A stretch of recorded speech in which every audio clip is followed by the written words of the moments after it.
তো hello guys, আসসালামু আলাইকুম। আজকে চলে যাচ্ছি গোলাপ বাগানে খুব রিজনেবল প্রাইসে গোলাপ কিনতে। তো আপনাদেরকে দেখাবো কিভাবে আপনারা 2 টাকা 3 টাকায় গোলাপ কিনতে পারবেন। আমরা মেবি সাভার দিয়ে ঢুকে যাচ্ছি গোলাপ বাগানে যাওয়ার জন্য। আজকের ওয়েদারটাও খুব সুন্দর ছিল, অনেক ভালো ছিল, অনেক বাতাস ছিল। আমার সাথে আমার 2টা ফ্রেন্ডও যায়। তো তারা পিছনে বসে, তাদের সাথে আমি বসতে পারতাম, তাও আমাকে বসায়নি। আমাকে বলতেছে তুই যেহেতু ভিডিও করবি তুই সামনেই বস। আমিও তাদের কথা মতন সামনে বসলাম, কি আর করবো, কিছু করার নেই। তো আমরা মেবি গ্রামের ভিতরে ঢুকে গেছি। এই রাস্তাটা অনেক সুন্দর। আর যারা নাকি আপনার শহর থেকে গ্রামের ভিতরে ঢুকে তাদের ফিলিংসটাই অন্যরকম হয়ে যায়। তো আমরা আর কিছুক্ষণ পর গোলাপ গ্রামের ভিতরে ঢুকে পড়বো। অলরেডি গ্রামের ভিতরে ঢুকেই পড়েছি। তো এটা বাজার। এই বাজার ওভারটেক করে তারপরে গোলাপ বাগানে যেতে হয়। এটাই একমাত্র রাস্তা ওই গোলাপ বাগানে যাওয়ার। আপনারা আশেপাশে দেখতে পাচ্ছেন অনেক নার্সারি আছে। তো আমরা অটো থেকে নেমে সোজা একটা দোকানে চলে যাই। ওখানে গিয়ে আমরা যেহেতু অনেকক্ষণ পথ আমাদের জার্নি করে আসতে হয়েছে, তো আমাদের একটু পানি পিপাসা পায়। তো পানি, হালকা কিছু খাবার টাবার নিয়ে আমরা আবার গোলাপ বাগানের উদ্দেশ্যে রওনা দিই। ভিতরে ঢুকি আমরা এই রাস্তা দিয়ে।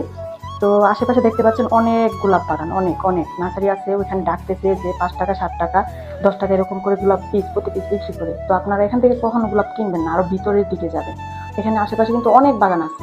যত হাঁটবেন ততই দেখবেন বাগান আশেপাশে। এই যে দেখতে পাচ্ছেন সব, এরিয়াটা পুরাটাই গোলাপের এরিয়া। চারদিকে শুধু গোলাপ বাগান, এখানে শুধু মূলত গোলাপই চাষ করা হয়। তো আমরা আরো ঘুরে ফিরে দেখতেছি কোন জায়গা থেকে গোলাপ নিলে ভালো হবে এবং কম দামে আমরা গোলাপ নিতে পারবো। যেহেতু আমরা অনেক দূর থেকে আসছি, আমাদের অনেকটাই খরচ পড়ে গেছে।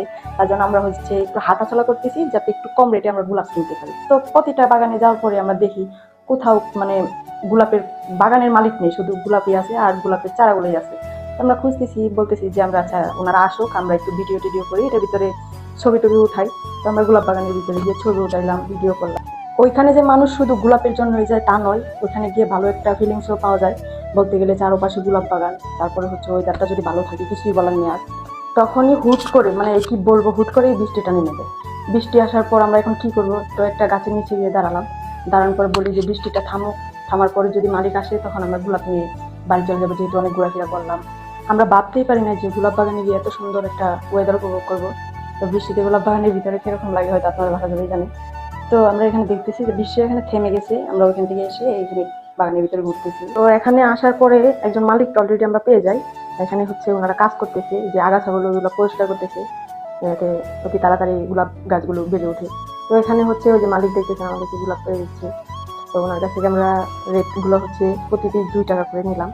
তারপরে উনি আবার আরো আমাদেরকে আজকে যাওয়ার পরে আরো কিছু গোলাপ দিয়ে দেয়, খুশি হয়ে উনি, যেহেতু ওনার বাগান, উনি 10টা গোলাপ দিলে ওনার কিছু হবে না। তো আমি আঙ্কেলকে দেখাই দিচ্ছি কোন কোন গোলাপটা পারতে হবে। তো যেটা ভালো সুন্দর ওটাই আমি দেখাই দিচ্ছি। আর গোলাপের ভিতরে পানি জমে গেছিল, বৃষ্টি হয়েছিল। এখানে দেখতে পাচ্ছেন 100 গোলাপ মাত্র 200 টাকা দিয়ে নিলাম।